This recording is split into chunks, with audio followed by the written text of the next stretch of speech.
पुढची मोठी बातमी पाहूयात। राजस्थानच्या जैसलमेरमध्येही पाकिस्तानकडून अनेक मोर्टार बॉम्ब डागण्यात आले होते आणि हे अनेक बॉम्ब इथल्या शेतात सापडलेत। त्याचे चित्र सुद्धा आपण आता स्क्रीनवर पाहिले। तिथे हे बॉम्ब सापडलेले आहेत। पाकिस्तानच्या कुरापती काही कमी होताना दिसत नाहीयेत। भारताकडून मार खाऊन सुद्धा तरी सुद्धा पाकिस्तानच्या या कुरापती अजून सुद्धा पाकिस्तानकडून अजून सुद्धा जे हल्ले आहेत ते चढवले जात आणि भारत त्यांना चोख प्रत्युत्तर देत आहे। हे जे सगळे हल्ले आहेत हे भारत उलटवून लावत आहे। आपण बघतोय जैसलमेर मधली दृश्य आहेत। राजस्थानच्या जैसलमेरमध्ये हे जे जो बॉम्ब आहे तो आपल्याला पडलेला दिसतो आणि तो आपल्या सैनिकांनी निकामी केलेला आहे। निश्चितच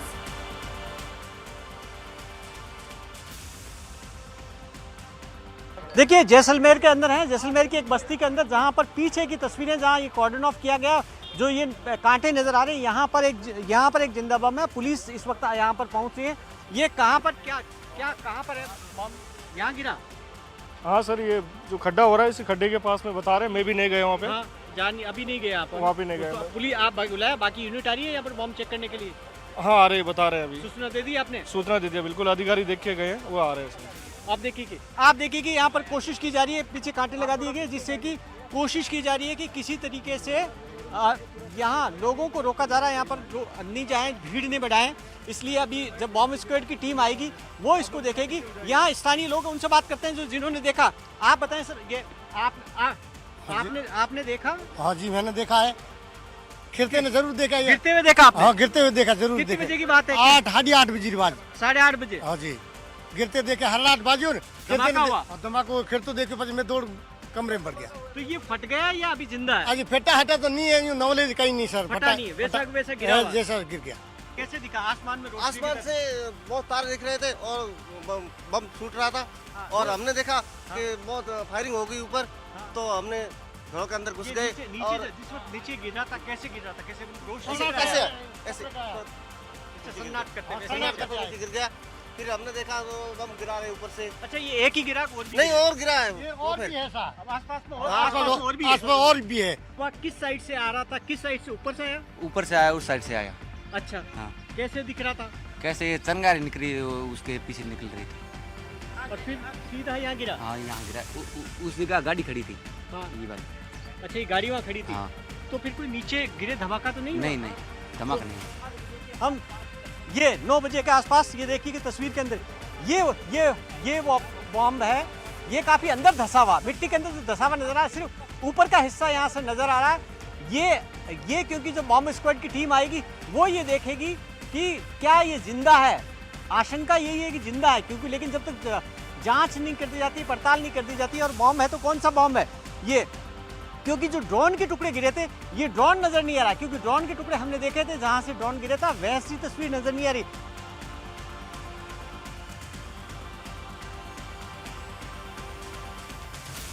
तर पाकिस्तानचे हल्ले जे आहेत ते भारताने परतवून लावलेले आहेत। मात्र आपण बघतोय भारताच्या काही ठिकाणांमध्ये ज्या पद्धतीने पाकिस्तानने हल्ला केला ते बॉम्ब पडलेले आपल्याला बघायला मिळत आहे। ही दृश्य आहेत राजस्थानमधली। राजस्थानच्या जैसलमेरमध्ये हा बॉम्ब पडलेला आहे। ऊपर से भड़ाका हो रहा था और चिंगारी छूट रही थी। तो हमने देखा कि क्या हो रहा है ऊपर। तो ऊपर से बम गिर रहे। तो यहाँ मेरा भाई बैठा था, यहाँ बड़ा घर, मेरे भाई का घर है ये। तो इधर आके बम गिरा। मेरा भाई घर के अंदर गया तो हम देखे कि क्या हो रहा है। पटाखे छूट रहे, बम गिर रहे, हो रहा क्या है। फिर पब्लिक हम लोग लाइट चली गई और बरसात का मौसम था ऊपर से। और घर वाले सब डर रहे थे कि ये क्या हो रहा है। आप लोग सब क्या कर रहे थे? कुछ क्या किया आप लोग? फिर हमने घर के अंदर घुस गए तो बाद में और भड़ाके हो रहे थे। रात करीबन सर 8:30 बजे यहाँ पे कुछ पहले तो मतलब 2-3 मिनट पहले से कुछ आवाज़ आई। ऊपर से ड्रोनों की ऐसी कुछ आवाज़ आई और साथ में बारिश का भी मौसम था और उसकी भी कुछ आवाज़ें आ रही थी। तो हम यहाँ पे मतलब खाना खा रहे थे। ये पास में 5 फुट की दूरी थी लगभग। ये जहाँ पे खाना खा रहे थे आप? हाँ, यहाँ पे खाना खा रहे, 5 फुट की दूरी थी। और वो गाड़ी खड़ी थी हमारे यहाँ पे। वो गाड़ी भी मतलब 2-3 फुट की छोटी भी गाड़ी खड़ी थी, खाना खा रहे थे। और ऐसे मतलब बरसात का मौसम था ना, हमने सोचा कि उसकी आवाज़ आ रही है और एकदम से वो आया कि ऐसे गिरा ना, तो शोर हुआ, कुछ अंधेरा हुआ, मतलब धूल उड़ी। फिर हमने एकदम औरते बच्चे मतलब चिल्लाए, एकदम से मकान के अंदर घुस गए और आस पड़ोस की लाइटें बंद होने लगी। तो हमने भी लाइट बंद करके और अंदर घुस गए और देखा। और करीबन 1 घंटा 1.5 घंटा तक ये आवाज़ें और ये ऐसे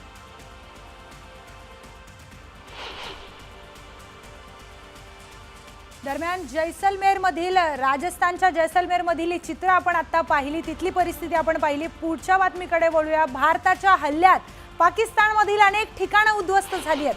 भारताच्या हल्ल्यामध्ये पाकिस्तानचे अनेक बंकर देखील उद्ध्वस्त करण्यात आले आणि पाकिस्तानला भारतानं हा मोठा दणका दिलाय. ही दृश्य आपण सध्या बघतोय, ज्या पद्धतीने भारताने हल्ला केलेला आहे पाकिस्तानमधली अनेक ठिकाणं ही उद्ध्वस्त झालेली आहेत, ही पूर्णपणे बेचिराख झालेली आहेत.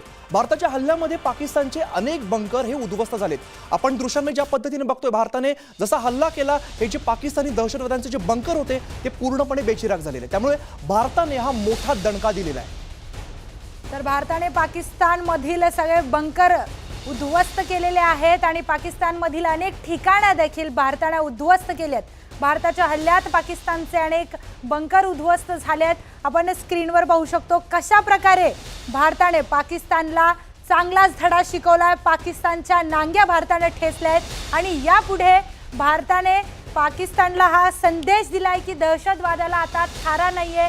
आमच्याकडे जर तुम्ही डोळे वटारून बघितला तर आमची रिॲक्शन ही असणार आहे जी आपण स्क्रीनवर पाहतो. पाकिस्तानला एकापेक्षा एक मोठे दणके बघायला मिळत आहेत. ज्या पद्धतीने भारताने हल्ला केलेला आहे, ज्या पद्धतीने पाकिस्तानचा हल्ला भारताने उलटवून लावलेला आहे, चोख प्रत्युत्तर भारतानं दिलेलं आपल्याला बघायला मिळत आहे. पाकिस्तानी बंकर आहेत, पाकिस्तानी अनेक दहशतवादी या ठिकाणी असतील, हे बंकर पूर्णपणे उद्ध्वस्त केले आहेत, पूर्णपणे निस्तनाबूत केलेले आहेत. तर सीमावर्ती भागांमध्ये पाकिस्तानकडून अनेक हल्ले करण्यात आले. काल देखील भारतातील 15 शहरांना पाकिस्ताननी टार्गेट केलं आणि त्यातच LOCच्या दरम्यान सुद्धा जोरात फायरिंग सुरू आहे पाकिस्तानकडून. त्यामुळे सामान्यांना तिथला त्रास होतोय. आपण उरीमधले सुद्धा आपण व्हिज्युअल्स बघितले. उरीमध्ये देखील स्थानिकांच्या प्रतिक्रिया बघितल्या. एक गोष्ट सगळ्यात महत्त्वाची, भारताने जे हल्ले केलेले आहेत ते हल्ले फक्त दहशतवाद्यांवर केलेत, अतिरेक्यांवरती केलेले आहेत, पण पाकिस्तान मात्र सर्वसामान्य भारतीयांना टार्गेट करताना आपल्याला बघायला मिळते. आणि नरेंद्र मोदींनी ज्या पद्धतीने सांगितलेलं होतं की आम्ही घुसून मारू, त्या पद्धतीने आपण दाखवून दिलेलं आहे. कल्पनाही केली नसेल असा धडा शिकवू, हे चित्र स्वरूपात आपल्याला सध्या बघायला मिळते. हीच ती दृश्य आहेत ज्यामध्ये जे बंकर्स आहेत, पाकिस्तानी दहशतवादी आहेत, पाकिस्तानी अतिरेकी ज्या ठिकाणी आहेत, या सगळ्यांना आपण उद्ध्वस्त करतोय. अतिशय महत्त्वाचा मुद्दा मांडला अमित. भारताने दहशतवाद्यांची स्थळं, दहशतवाद्यांचे जे अड्डे होते पाकिस्तानमधले ते उद्ध्वस्त केले. खरं तर पाकिस्तानने स्वतः हे काम करणं अपेक्षित होतं, पण भारताने ते सगळे दहशतवाद्यांचे अड्डे उद्ध्वस्त केले. पण त्याला उत्तर म्हणून पाकिस्तानने काय केलं? पाकिस्तानने सामान्य जनतेवर हल्ला केलाय. 15 शहरांवर काल पाकिस्तान हल्ला करणार होतं, पण आपल्या लष्करी भागाने ते हल्ले थांबवलेले आहेत. आणि आता आपण जे स्क्रीनवर दृश्य बघतोय, पाकिस्तानचे बंकर भारताने उद्ध्वस्त केलेले आहेत. तर भारताच्या हल्ल्यात पाकिस्तानातील अनेक ठिकाणं उद्ध्वस्त झाली आहेत. त्याचमध्ये भारताच्या हल्ल्यात पाकिस्तानचे अनेक बंकर उद्ध्वस्त करण्यात आले आहेत आणि ते कशा पद्धतीने उद्ध्वस्त करण्यात आले त्याचेच दृश्य आपण स्क्रीनवर पाहतोय. आणि सगळ्या गोष्टींमध्ये भारताचं असलेलं नियोजन सुद्धा बघायला मिळतंय. ज्या पद्धतीने पाकिस्तानी दहशतवाद्यांचे तळ भारत उद्ध्वस्त करत सुटलेलं आहे, हे अतिशय महत्त्वाचं आहे. जगासमोर वारंवार येत आहे, पाकिस्तानमध्ये असलेले दहशतवाद्यांचे तळ हे उद्ध्वस्त केले जात आहेत. अनेक बंकर्स आहेत, आपण सध्या दृश्यांमध्ये बघतोय, हे पाकिस्तानी बंकर आहे ज्यामध्ये दहशतवादी असतात. हे सगळे बंकर आपण उद्ध्वस्त करतोय. निश्चितच आता त्या व्हिज्युअल्समध्ये सुद्धा स्पष्ट होत आहे की कशा पद्धतीनं भारताने पाकिस्तानचे बंकर उद्ध्वस्त